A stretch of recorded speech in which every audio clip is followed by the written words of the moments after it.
با من برنو به دوش یاغی مشروط خواه، عشق کاری کرده که زرد کوه می سوزد درا.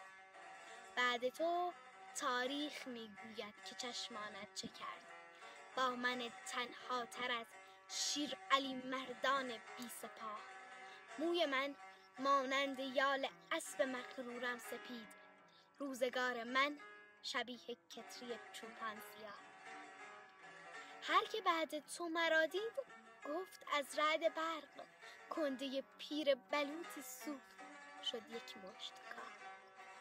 کاروانی رد نشد تا یوسفی پیدا کند، یک نفر باید زلیخا را بیندازد به چاه.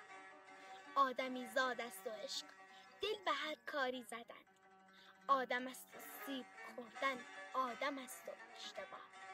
سوختم دیدم قدیمی ها چه زیبا گفتند، دانه فلفل سیاه و خال مهرویان سیاه.